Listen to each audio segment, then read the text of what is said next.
And squid and octopus never stop growing. Now, if you're an animal that never stops growing, someday you won't have any more enemies. By the way, if you ever see a piece of puked up octopus floating around in the ocean, be sure to grab it. It's worth a fortune. Does anybody know what they make out of puked up octopus? Perfume. That is correct. That explains a few things, doesn't it, fellas? Hey, dear, you smell like a puked up octopus. Mm-hmm. Yeah. Yeah, and you can sleep on the couch for a month too, honey. Mm-hmm. Yeah. There are some awfully big squids out there. The Navy research vessel saw a squid wrestling with a giant whale one time in 1966. Giant squid. This one's in the Peabody Museum, a huge squid model over my head there. They said this one washed up on the beach in New Zealand. It was a baby giant squid. Full grown, it would have been 150 feet long. Some people say, now hold it, Mr. Hovind. If dinosaurs are mentioned in the Bible, and if they're mentioned all through history as living with man, are they mentioned in the Bible? I said, oh yeah, they're in there. And they said, I didn't see them in there. Well, you won't see the word dinosaur because that word was made up in 1841. King James was translated in 1611. You know, figure it out. They couldn't use that word. It didn't exist yet. But dinosaurs are in there. If you read the book of Job, Job has 42 chapters. In the first 2 chapters, it tells us Job was a perfect man. He feared God and hated evil. He had 7 sons and 3 daughters. And he had thousands of sheep and camels and oxen and asses. The guy was rich. And one day the messenger came and said, Job, I got some bad news. The oxen and asses got stolen and your servants were killed. Oh, and Job, by the way, the sheep all burned up. Thousands and thousands of sheep, all burned. Probably lightning or something, who knows. And Job, your camels got stolen. And by the way, Job, all 10 of your kids died. Job's having a bad day. Lost all of his animals. It's called the stock market crash. All 10 of his kids died. And the Lord said, or Job said, the Lord gave, the Lord took away. Blessed be the name of the Lord. What kind of guy is this anyway? Everybody else would get mad at God, right? Job lost it all. Said, okay, God, it was yours to begin with. Thanks for letting me use it for a while. Then the devil gave him boils from the top of his head to the bottom of his feet. And if that wasn't bad enough, his wife turned against him. And Job said, hey, you foolish woman, shall we not receive good at the hand of God and not evil? Job didn't sin with his lips in all of this. But then his 4 friends came to torment him, to comfort him, One of those guys was the shortest man mentioned in the Bible, Bildad the Shuhite. It's pretty short, folks, okay? These 4 guys came and they talked to Job for 35 chapters. Most of the book of Job is these guys telling Job why everything went wrong. They had to be Baptists the way I got it figured. That's what I am. They said, Job, everything's going wrong, huh? Oh, we know why. You sinned. Now listen, folks, if something bad happens to somebody, you don't know why it happened. You should love them, pray for them, encourage them, and shut up. Don't go to the hospital when they get their gallstones taken out and say, hey, brother, these aren't gallstones. These are tithes and offerings. God's getting them out of you one way or another. Don't do that, okay? Let God take care of why everything's going on. He can handle that just fine. He doesn't need your help at all. So Job is sitting there scraping the pus out of the boil, sitting in the dust by the graves of his 10 kids, wondering, what's going on? He said, I wish the Almighty would answer me. Lord, why is this happening to me? And folks, you don't have to live on planet Earth very long before you're going to be wondering why some things happen to you. If you haven't got there yet, you just keep living. It'll happen. Job didn't know about Romans 8:28. It was coming, though. God said, we know that all things work together for good to them that love God, to them that are the called according to His purpose. Now, this verse does not say everything that happens is good. It says everything will work together for good. It's a big difference. I'll show you. Has anybody here ever been hungry? Ever been hungry? Suppose you come to my house, you say, Brother Hovind, I'm hungry. I'll say, man, come on in, have a seat. I'll give you a cup of flour. Ugh. I got it. Lean back, open up. We're going to shove in a spoonful of salt. Now, that'll help you. How about a spoonful of baking soda? Oh, wow, that stuff tastes good.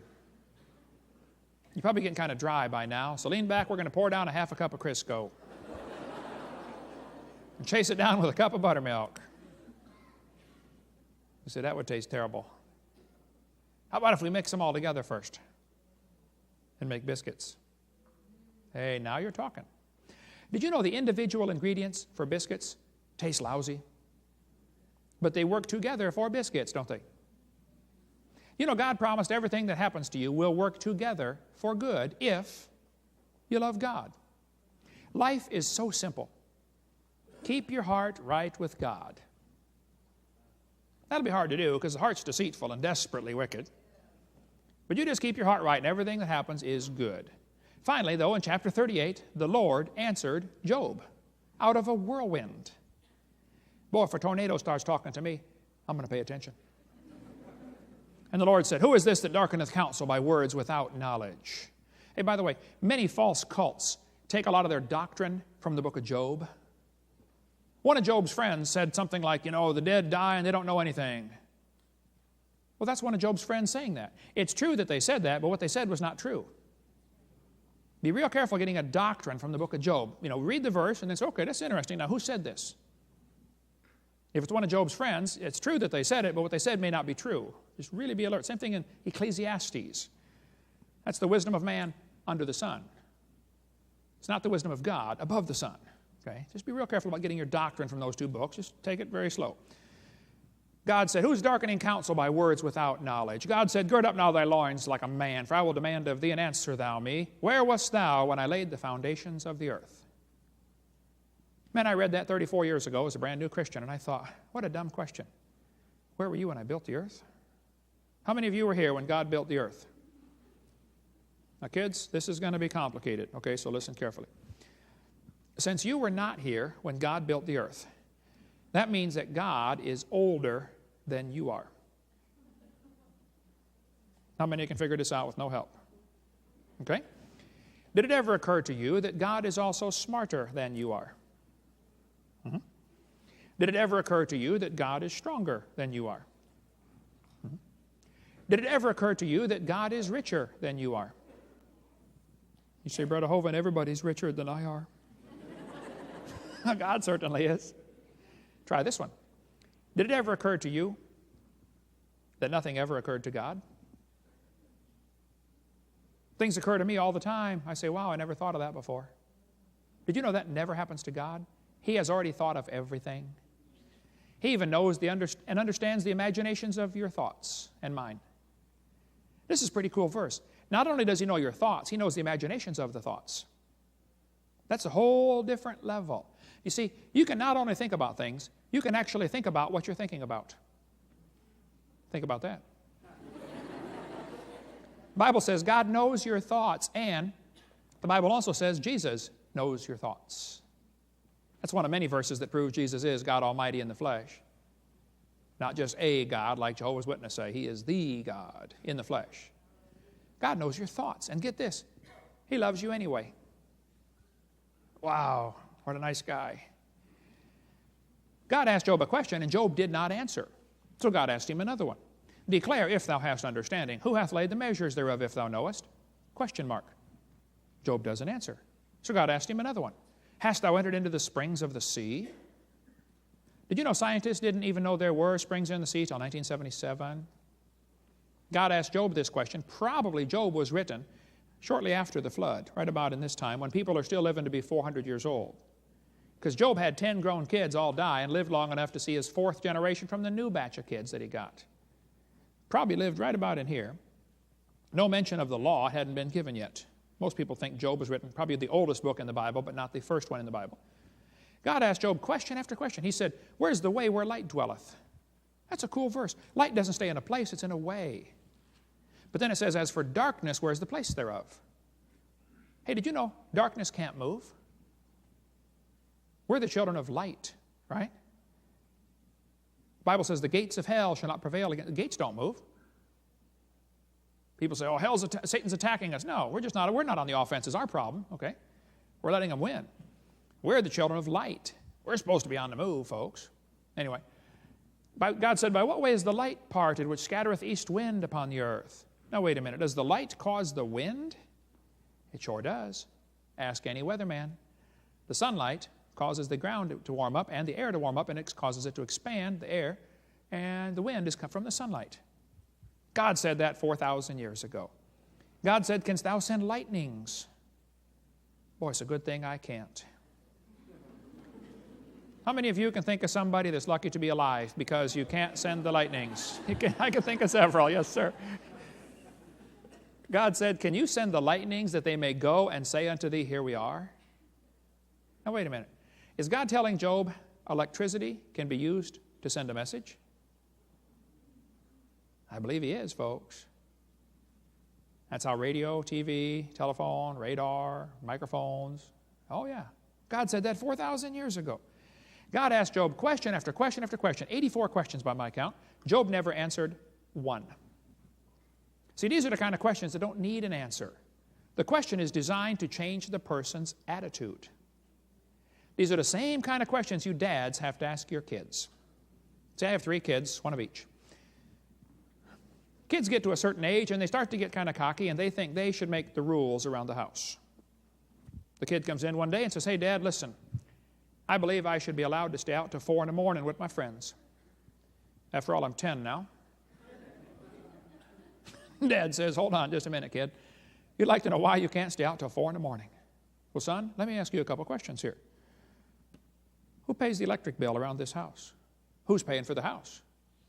Who paid for that bed you slept on last night? Who paid for those clothes you're wearing, son? Who pays for the food you eat and eat and eat and eat and eat and eat and eat? Who paid for the hot water and soap you took a shower with about a month ago? Let's just get it straight right now, son. The Bible is very clear on this topic. He who payeth the bills maketh the rules. Second Opinions, chapter 4. You see, son, me, Dad, you, kid. And if you're going to sleep under my roof and eat my food, you're going to do it my way.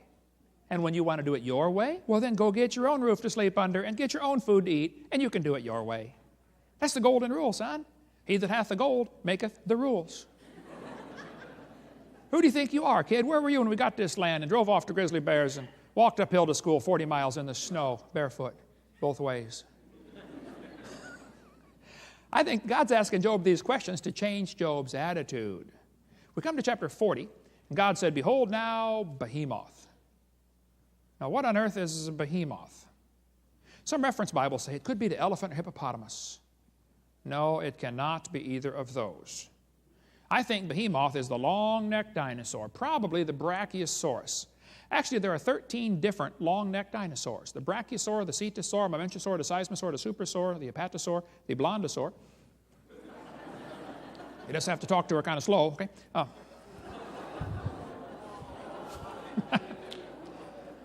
You'd be amazed how much hate mail I get from just that statement.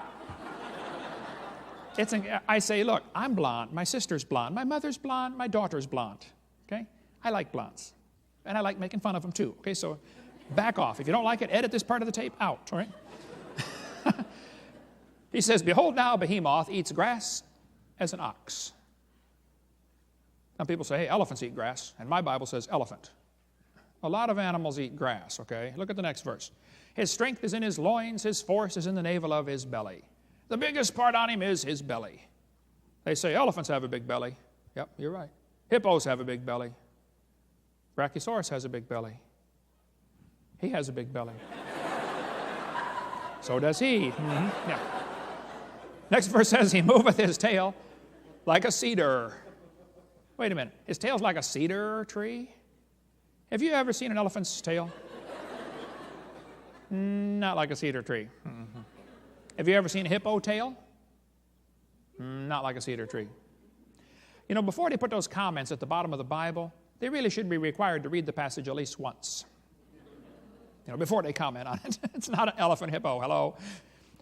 It's not one of those. Anyway, the Bible says, his bones are as strong pieces of brass. His bones are like bars of iron. He had big bones. And they did. I've got one here on the table. This is a copy of a toe bone from a brachiosaur.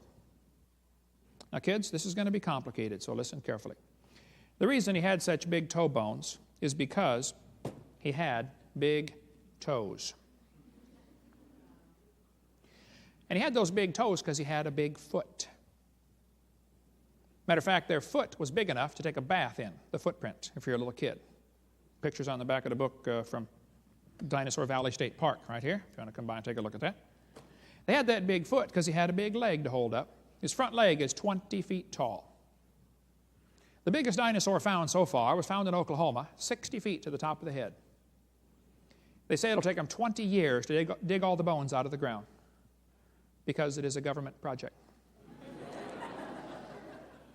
They say when it was alive, it might have weighed 100 tons. 100 tons is equal to 14 school buses put together. That means if he was to come by and step on you, you would be deeply impressed by him. You would be road pizza. By the way, speaking of government projects, I want to show you folks my invention that's going to make me the richest man on planet Earth. I'm going to save so much money for the highway department, construction crews, and utility companies, and the military. And all I want is 10% of the savings. I'll be the richest man on planet Earth. I have invented a shovel that will stand up by itself. You won't need to pay those guys to lean on it anymore. You just watch when you drive by a construction crew. You'll see what I'm talking about. Everyone can use one of these inventions. Next verse says, he's the chief of the ways of God. He's the chief. That's the Hebrew word for chief, the resheth. He's the biggest animal God ever made. Well, that would not be the elephant hippopotamus. It'd be the brachiosaurus. And you know what kind of fits the pattern for the way the devil works? Whenever God makes things, the devil tries to destroy them. God invented beautiful things. God invented music. God loves music. And Satan has come along with some ungodly music you shouldn't listen to. Somebody asked me one time, they said, Brother Hovind, do you know what you get if you play country music backwards? I said, no. They said, you get your hound dog, your wife, and your pickup, all back. Oh, yeah, backmasking. I heard about that stuff. And God invented marriage and the family and sex. God made them male and female, and He understands it pretty good, and He put some rules down. Boys, don't touch the girls till you're married to them. Now, if you don't want to touch them, then stay away from me. Okay, I saw your kind out west. But God wants you to have a wonderful life. And He said the adulteress will hunt for the precious life. These movie stars getting married again every 6 months don't have a clue what the precious life is all about. Now, kids, listen carefully. Here's what you got to do. It doesn't matter what your friends are doing. Bible teaches you're to keep yourself pure, and your wife or husband keep pure till you both walk down the aisle, and the preacher says, wilt thou, and you wilt, and then you stick with that one for the rest of your life. That's the precious life right there. God knows what He's talking about. The Bible says God created all the great creatures. God made the dinosaurs. And Satan said, you know, there has to be some way to use dinosaurs against God. But he couldn't fool Adam, not with dinosaurs. Imagine the devil walking up to Adam and saying, hey, Adam, did you know dinosaurs lived millions of years ago? Adam would say, are you dumb or what? There's one in the backyard eating off the cherry tree right now. The devil couldn't fool Noah. He fed him every day. But for the next 4,000 years, they became pretty rare. Many species went totally extinct. Gone. And then in 1809, they found the bones and put one together. And the devil was there that day. Said, wow, here we go, folks. My chance, finally, after 4,000 years. Satan said, you know, these critters have always lived with man. I know that, and God knows that, but these people don't know that. So the devil said, I think I'm going to tell everybody they lived millions of years ago. And if they believe it, it'll make them doubt the Bible. And boy, has it worked good. You know, for the last 200 years, kids have been going to kindergarten and getting a book like this. I can read about dinosaurs. Would anybody like to just take a wild guess at what the first sentence in the book says? Millions of years ago. Yeah, sure enough. So many books in our libraries teach this stuff. Millions of years ago. How many kids are being taught that in your town at your expense? I go to museums all the time. Just makes my blood boil, seeing all these beautiful, incredible museums, fancy displays, loads of money, and the wrong message. Kids are being brainwashed. That's why we started our own, and we need lots of creation museums around the country, hundreds of them. You folks need one up here. Somebody start one. Next verse says, he lieth under the shady trees in the covert of the reed and fens. The word fens means the swamp. Well, the biggest swamp in the world is in the middle of Africa. right there. Most Americans don't know how big Africa is. There's what America looks like next to Africa. That swamp is gigantic. Bigger than the whole state of, same size as the whole state of Illinois. Gigantic swamp. There have been reports of dinosaurs in that swamp in the last 200 years. There could be a few dinosaurs still alive. I don't think there's very many. I don't think they're very big ones, but I think there's some still alive, folks. We cover lots more on that in the next session. But basically, God made dinosaurs with Adam and Eve. They were big lizards before the flood. Noah took them on the ark. People began killing them. There are very, very few left today, but there might be a few still around. But don't let anybody tell you they lived millions of years ago. That is just plain baloney. We'll cover dinosaurs still alive in the next session after the break. Thank you. All right, in this session, we're going to talk about dinosaurs that may still be alive. Now, I know how crazy that sounds to the average person who's been trained with the humanist line of, dinosaurs lived millions of years ago. But some of these guys need to open their mind just a little bit. Maybe somebody can drop an intelligent thought in there. I think from a Christian perspective, the world is very different than what our textbooks teach. I think dinosaurs always lived with people. They called them dragons. There could be some still alive. The Bible teaches before the flood came, there was a canopy of water overhead and water under the crust of the earth. Probably gave optimum conditions for people and animals to live a long time. Actually, they would have lived forever if they hadn't sinned. Dinosaurs were big lizards that lived with Adam and Eve in the Garden of Eden. They did not live millions of years ago. They were pre-flood. Many indications from history indicate that people have always known about dinosaurs. And yet the textbooks are saying dinosaurs lived millions of years ago. Somebody is clearly wrong. And I think I know who it is, and I enjoy showing them who they are. Dr. Seuss even says, millions of years ago, before you were born, millions of years ago. We've just been bombarded with this propaganda for so long, some people actually believe it. Millions of years ago. The Bible says Behemoth lives under the shady trees in the fens. The Old English word fens means the swamp. Behemoth lives in the swamp. Well, the largest swamp in the world is in Central Africa, right on the equator, called the Likwala Swamp. 55,000 square miles. It is 80% unexplored. That swamp is bigger than any one of those yellow states. It's the same size as any of the 3 red states. That's a big swamp. Belgium took over this area back in 1885. They colonized the Congo, and it was called the Belgian Congo for many, many years. Then in 1960, the communists went in there and liberated them. You know how the communists liberate countries, don't you? They killed everybody and said, okay, you're free now. Well, today it's called the People's Republic of Congo. But back in the 1700s, even before Belgians went in there, some missionaries went into that swamp and reported there are dinosaurs still alive. In 1910, an article came out in the New York newspaper after folks had gone into the swamp, and they said, folks, there are dinosaurs still alive in that swamp. This article appeared in the Saturday Evening Post, 1948. There could be dinosaurs still alive. A game hunter, big game hunter, went in there. His name was Mr. Gobbler. He returned to Africa from a trip to Angola and announced to the newspaper that there was an animal of large dimensions, the description of which could only fit a dinosaur. The natives in the region called it Chippewa. That was their name for it. Could there be dinosaurs living in the last century?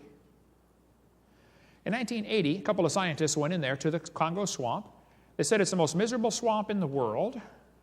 They said the mosquitoes landed on them at the rate of about 1,000 per hour. Just like dust, swarms of mosquitoes swarming around them. Constant battle with mosquitoes, poisonous snakes, poisonous spiders, every kind of critter you can imagine. Plus the pygmies over there are taught, if you ever see a white man, he's probably a spy. The communists go in there and tell them that to keep everybody else out of the Congo.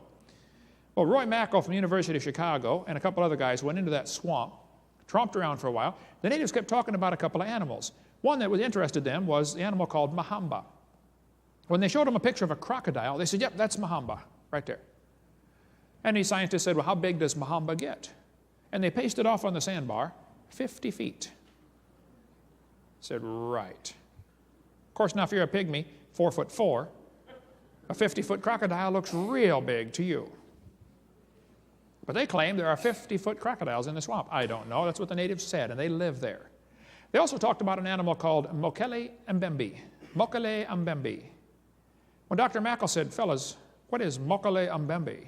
They draw a sketch on the ground of an Apatosaurus or a Cetosaurus, one like this right here. Dr. Mackel said, fellas, that's a dinosaur. They've been dead for 70 million years. And the natives said, we're sorry, we didn't know about that. We've never been to America to study evolution. All we know is we see them out in the swamp once in a while when we're fishing. Now, they're not very big, okay? They're about 20 feet nose to tail is what the natives will tell you. Most of the body's about the size of a hippopotamus, just a long neck and a long tail. They live underwater. They're very rarely seen. They apparently are nocturnal, active at night. And so the chances of seeing one are close to zero. You could even live there for your whole lifetime and never see one. It's not like they're real common, okay? There's just a few left in this big swamp. I live in Florida. I've been there 15 years. You know there are panthers in Florida? I've only seen one in 15 years, and it was dead on the highway. It's possible for a lot of animals to avoid detection. Anybody knows that studies animals at all. Well, Dr. Mackel went there, and the natives said, oh yeah, Mokele Mbembe's favorite food is malombo plant. If you find some of these plants along the side of the river, and you find there are no alligators or hippos, probably Mokele Mbembe lives there. Because he's so ferocious, even the hippos and alligators are afraid of him, or crocodiles. He drives them out of their part of the river. They found footprints of one of the animals. Dr. Mackel's phone number here, and he's got a California and a Chicago house. There he is. He said, look, I've been there. That's what the natives say. Missionary Eugene Thomas was there for 42 years. He's retired now back in Ohio. There's his phone number. He said, yeah, I had met pygmies that knew about these creatures. He said, they live in the swamp. He said he met two pygmies that killed one and ate it back in 1959. There are just so many stories about Mokele Mbembe from that swamp region over there. Different countries around that region have different languages, of course, and they call it by different names, but they all describe this creature right here. Marcelina Agnagna saw one. He's a biologist from the Congo. He said it looked like that.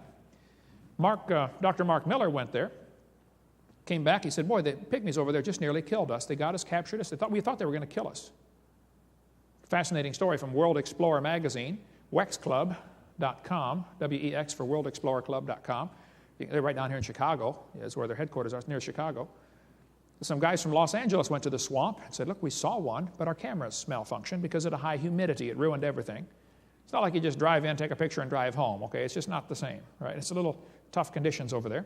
They said the creature was brownish in color. The skin appeared slick and smooth. It had a long neck and a small head. Herman saw it. Kia saw it. That's his wife. And on several occasions, they heard it making a tremendous roar. Many other members of the expedition, and this includes government officials from the Congo, saw it and heard it. There's an article from the Boston newspaper about a group getting ready to go over and look for the half-god, half-beast, Mokele Mbembe creature. This is in 1999. There have been about 30 expeditions into that swamp looking for this critter right here. Many of those that come back say, man, all the natives over there know about it. It's like, it's not a big deal. There have been so many expeditions, 30 some that I know of, plus maybe more. The natives claim that they live in caves along the side of the rivers, and they're more active at night, very difficult to spot these critters, and they stay underwater. So not only at night, but underwater at night, which makes it even tougher to see. Roy Mackel wrote a book about it. We sell the book. We're finally able to get some from the Netherlands. If you want to get his book, it's like $25, but about a living dinosaur. Now, Roy Mackel believes in evolution. After going over to the swamp, he came back. He went over there twice, spent $250,000. He came back and said, folks, there are some dinosaurs still alive. And then he said, it's amazing they survived for 70 million years. Well, we're working on Roy about that one. It's not millions of years ago. William Gibbons from Canada has been over there 4 times now. He and I wrote this book together, Claws, Jaws, and Dinosaurs. William contacted me and said, Hovind, I've been there 4 times. I said, William, I've been collecting stuff for 30 years on cryptozoology. Let's write a little book together. So we did for kind of junior high, lower high school age, about dinosaurs still alive. William went back to Cameroon, and he said, he had a guide named Pierre Sima. He said, we were the first white man to actually penetrate the forest and swamps bordering the Bumba River. Our informants, mostly all of them Baka pygmies, with the exception of one elderly Muslim Cameroonian, are perfectly familiar with all the known and unknown animals of the forest and swamps. They do not regard the Mokele Mbembe as being an unusual animal. They do fear the creature because of its ferocity in attacking hippos, elephants, and even crocodiles. The animal appears to be completely intolerant of any other large creature that shares the river. and controls large stretches of the river, particularly those areas where its food supply is present. I was on 100 Huntley Street, a program from Toronto, Canada one time. I'm sitting there getting ready to go on the air, and there's another guy, a missionary, who's going to go on and talk for a few minutes about his mission work. And he was looking through Roy Mackall's book, and he saw that picture. He said, Brother Hovind, my wife and I were missionaries in Kenya, Africa for 15 years. We saw one of those animals. He said, but the plates on the back were bigger. There have been about 5 reported sightings that I've been able to find in the last 100 years of people seeing what apparently are Stegosaurus-type creatures, plates on the back. In South America, there's a jungle called the Amazon jungle that is absolutely gigantic. There have been many reports of creatures in the Amazon that are pretty strange. For instance, in 1907, Colonel Fawcett from the British Army was sent down there to mark the border between a couple of countries. He was known as a meticulous recorder of facts, one of those no-nonsense kind of guys.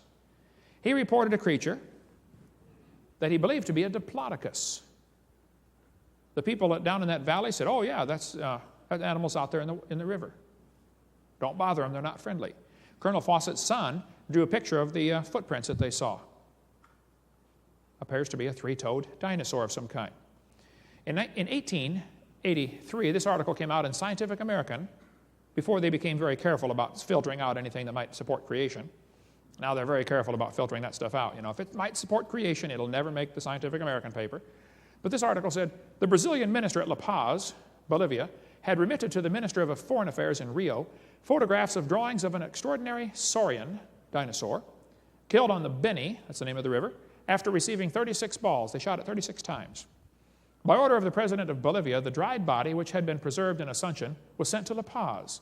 It was 12 meters long, 39 feet, with snout to point of the tail. Describes the whole thing in Scientific American. The neck is long, the belly large, and almost dragging the ground. Professor Gilvetti, who examined the beast, thinks it is not a monster, but a member of a rare or almost lost species, as the Indians in some parts of Bolivia use small earthen vases of identical shape and probably copied from nature. Here's a picture of a giant snake that actually swallowed a human. There's some big snakes down there, folks. They cut it open, there's a guy inside of it. Colonel Fawcett said he shot and killed a 62-foot anaconda snake. The natives that were with him said, Colonel, you should see the big ones. This ain't a big one. Officials from the Brazil-Colombia Boundary Commission in 1933 killed a 98-foot snake with 2-foot diameter. They killed it with a machine gun. It weighed 2 tons. 4 men were unable to lift its head. The cook from a hotel in the Amazon jungle said he saw a 100-foot snake the military hunted down and killed because it ate 2 of their soldiers. The snake's head was 5 feet long. Reuters news service reported this creature back a few years ago, a 130-foot-long serpent, the diameter about 15 feet, crashed through the jungle. The soccer team was terrified that saw it go by. 1948, this picture was taken, showing a giant snake carcass floating down the river. The people said it might have been 150 feet long. Nobody poked it to see if it was alive. We'll just let that one go on by. See, many Americans cannot comprehend how big the Amazon River is. I had one of my former students who was a missionary down there for a while, right there in central Brazil. He said, Brother Hovind, where we live, the Amazon is only 9 miles wide. Can you imagine a river 9 miles wide? That's a big river. There have been many creatures seen in that South American region. We can talk more about that later. There's a famous lake called Loch Ness. How many has ever heard of Loch Ness before? There's a big map on the table down here under all the junk about Loch Ness. It's a map from Scotland if you want to read it. Loch Ness is about 24 miles long, a mile to a mile and a half wide, and up to 900 feet deep in places. Big lake. In 1933, they blasted with dynamite a groove into the side of the mountains to put a road along the edge of Loch Ness. Before that time, if you wanted to see the lake, you had to climb over the mountains because the road was on the wrong side of the mountains. Very sparsely populated up in that region of Scotland, northern Scotland. Well, in 1933, they put a roadbed in there, and then there began to be many sightings of the Loch Ness Monster. There were sightings before, but mostly local people, and the news didn't get out much, and if it did, people thought, well, they've been drinking too much, something up there in the hills of Scotland. Well, this author said there have been 9,000 reported sightings of the Loch Ness Monster. The first year they put the road in, there were 52 separate sightings. He said there have been 9,000 reported sightings. Today it's over 11,000. Many are certainly fakes and frauds, I understand, okay? But the fact that there's a few fakes and frauds does not discredit all 11,000. Sir Peter Scott said, I believe in the Loch Ness Monster. He's a member of Parliament. Said, I believe in it. Most of them say it's a plesiosaurus.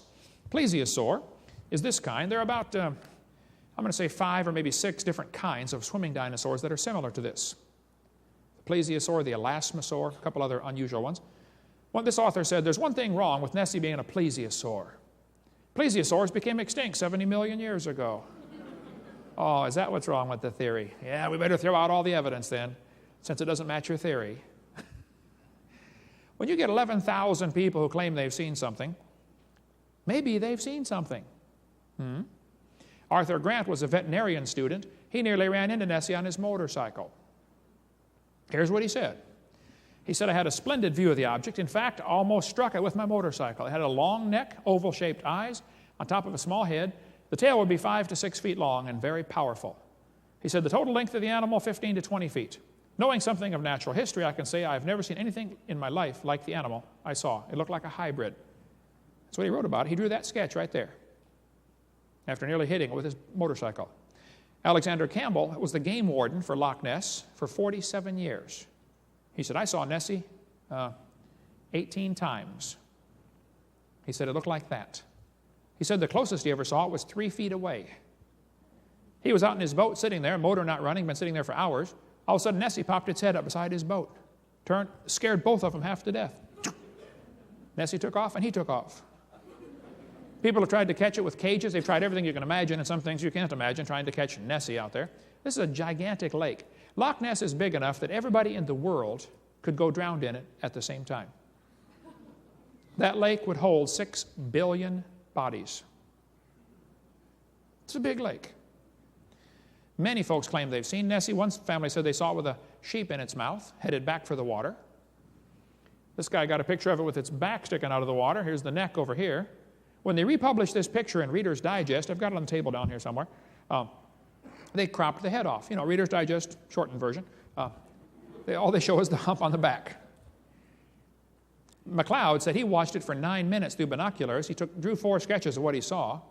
He said it was halfway out of the water on shore on the other side, you know, a mile away, pretty far. But he said it put a big flipper up on shore and pushed off and rolled back into the water. After watching it for 9 minutes, he said the head was moving back and forth in the brush like a snake. He said, I think it looks like that. That's his sketch of Loch Ness Monster. Several folks have reported like horns or tubes on top of the head, maybe breathing tubes or maybe horns. Maybe there's a male and female that, you know, one's different than the other. I don't know. World Book Encyclopedia put a submarine over there, spent a fortune bringing a submarine from Georgia or South Carolina, took it over there, put it in the water. The guy went down in the sub and said, raisin. It's wrinkled up and there are many places to hide. And I'm sure Nessie heard 24 boats coming down the lake. You know, sound travels really good underwater. There could be caves off the side of Loch Ness going up into the mountainous regions right on the side. It's kind of what they call karst topography, very porous ground over there. Nessie may have wintering grounds up inside a cave someplace where there'd be an air chamber, an airlock. I don't know, just one theory about that. The Academy of Applied Science went over there, and so they got a picture underwater of its flipper, which is a good trick now. The water is muddy, but they set up sonar-activated cameras. They said Nessie swam past. They took pictures of all kinds of fish and finally got this giant flipper picture. Nessie has apparently 4 big diamond-shaped flippers. Here's the picture in Reader's Digest showing Nessie with its mouth open. Many folks have gotten pictures. They claim this picture is a fake, and it very well could be a fake. I don't know. But I think it's awfully interesting. They waited till the last guy who was involved died and then announced it's a fake. They claim that he said it was a fake on his deathbed, but he's dead now, so how are we going to ask him? A little fishy there, but anyway, I'll accept it. Let's assume it's a fake, maybe. But there are 7 other lakes in Scotland reporting creatures like this. Loch Lochy, Loch Morag. All you got to do is go to the library. If it's on the Dewey system, go to 001.9, and there'll be books about Loch Ness Monster. On the Library of Congress system, go to QL89, and there'll be books about Loch Ness Monster. I've read every one I can find in many, many libraries. There are lots of books on this topic. I was in Wales a few months ago. Just south of Wales, there's a bay called Cornwallis, the Cornish Sea. Many folks reported seeing the Cornish sea serpent down there. In the English Channel, there have been many reports of a creature like Loch Ness Monster in the English Channel. In 1766, we believe the dictionary we have, the cover page is torn off, so we're not sure, but we think it's a 1766 dictionary. They listed sea dragon as a marine monster caught in England in 1749, resembling in some degree an alligator, but having two large fins which served for swimming or flying. It had two legs terminating in hoofs like those of an ass. The body is covered with impenetrable scales. It had 5 rows of teeth. Interesting. This thing washed up on the beach in Normandy, France, where D-Day took place. This happened way before that, though. 1934, the creature washed up on the beach. Professors came and looked at it. They said, it's not a whale. It's not a sea cow. It is possible we're in the presence of an unknown species. Time magazine, 1934. 2 scientists were on board a ship down near Brazil when this thing swam past their boat. They observed it from the yacht. They said it had a dorsal fin 6 feet long, 2 feet high, a small head on a neck about 7 or 8 feet long in front of the fin. 2 experienced naturalists saw it and reported the sighting. What they claimed was something unknown to science. This guy said, I saw, swimming parallel to the ship underwater, a curious creature about 4 feet long with a long neck and large flippers. I believe, as did my wife, who also saw it, it was a young plesiosaurus. A Queensland correspondent wrote me that a young plesiosaur was taken in a net off Mudgee Beach, Australia. He sent me a sketch which was like the one I myself saw off the coast of Greece. Sir Arthur Conan Doyle said that. Interesting. Down near the coast of New Zealand, a Japanese fishing boat pulled this thing up out of their water one time, 1977. It was 4,000 pounds, 32 feet long. They said, what is that? They took a bunch of pictures. The sailors on board thought it was something really unusual. They took all kinds of photos of it, took some skin samples, and threw it back. It stunk real bad. The marine biologist on board made that sketch of the bones. They made a special stamp for Japanese mail, 1977. There's one on the yellow poster on front of the table here, if you want to see the stamp they made. Now, some folks today claim it was a basking shark. It certainly could be, I don't know, but they don't know either. The scientists who had it in their hands said, we think it's a plesiosaurus. Now, it's true, they analyzed the protein. It was 96% similar to shark protein. Okay, that doesn't mean it's sharks. It could be. Nobody's ever seen plesiosaur protein to know what it's supposed to look like. And I don't know if it's a shark or not. I just say it's interesting. They caught this thing and they claimed it was a plesiosaurus. They say it's got the protein elastidin. Well, a lot of animals have elastidin in it. 96% similar to shark protein, so what? Humans and apes are very similar in their protein structure, but are very different creatures. Nobody's ever seen plesiosaur protein. The fishermen had it and said, we know what basking sharks are, and they didn't think it was a basking shark. So the story still rages, and there are some creationist organizations that don't like me because I even mentioned the fact that they might have had a plesiosaur. I just am bringing it up for study purposes, okay? Some Russian scientists claim they saw a dinosaur in a lake in Russia. In 1994, a 39-foot carcass washed up on the beach in Russia, and everybody said it was a dinosaur. In Japan, up on the North Island of Japan, there have been reports of a creature like a dinosaur in a lake there. There's also one on the South Island of Japan. The people there call it Ishi. In China, there have been reported sightings of a creature similar to a dinosaur. They call it a USO, unidentified swimming object. What would you call it? There are several lakes in Norway and Sweden reporting creatures like this. There are many legends from ancient Swedish and Norwegian artwork showing what appear to be dinosaurs. Canada has many lakes reporting creatures that are called Canadian lake monsters. Nessie's Canadian cousin is an article here in the paper from the town of Kelowna, British Columbia, north of Washington. There's a giant lake there. The lake is 80 miles long. The people there call it the Ogopogo. Now, what is the Ogopogo? Well, the Indians warned the white settlers when they came out there, said, oh, be careful about the Ogopogo. He will tip your canoe over and kill you. This article says right here, they were the latest among thousands to see something strange in this narrow 80-mile-long lake in southern British Columbia. One swimmer was swimming out there in the lake, and he said this creature came up under him. He said it was 20 to 30 feet long. He said, we've never seen a sturgeon in the lake. Some people thought it might be a big sturgeon. He said, nobody's ever seen a sturgeon in that lake. Creature showed up on sonar scan here from the Kelowna newspaper, Daily Courier, in the year 2000. There's another creature called Cadborosaurus, which apparently is on the Pacific coast along from British Columbia down as far as Oregon. The caddy, they call it. A couple of scientists actually have spent years studying the Cadborosaurus and written books about it. Professor LeBlanc from University of British Columbia says it's probably a new species to science. The remains of a baby one are found inside the stomach of a sperm whale. Adult caddies get 7 meters long, about 22 feet long. They say it has a long neck and short pointed front flippers and a horse-like head. One guy was actually out there with a sailboat and caught one, a little baby one, about 18 inches long. He put it up in his dip net, put it in a bucket, and drew a sketch of it. There's a sketch. He didn't know what it was. He didn't have a camera, but it was obviously trying to get out of the bucket. It was panicking, trying to get out, so he dumped it overboard, let it go. But that's a sketch he drew. I interviewed this guy for an hour up in Canada. He and his 3 buddies there saw a creature that actually chased their boat off the coast of Cape Sable Island, Nova Scotia. I preached up there about 10 years ago. I met with the guy. Here's what he told me. He said, Dr. Hovind, he was 67 years old at the time. He said he'd been fishing out there since he was 5. It's a fishing village. He said a 40 to 50 foot long creature chased their boat for 1 to 2 miles with its head out of the water, about 15 feet. That's not a fish. He said it had a wide mouth and 4-foot tusk like a walrus, as well as other pointed sharp teeth about the size of his finger. I showed him a plesiosaur. He said, well, that's close, but it's not exactly like that. He said the neck that he saw was 2 foot diameter, and the eyes were 8 to 9 inch diameter.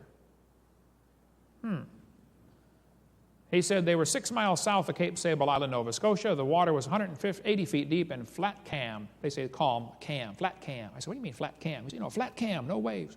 Oh, you mean calm? Okay. Now, he said, I don't want to see it again.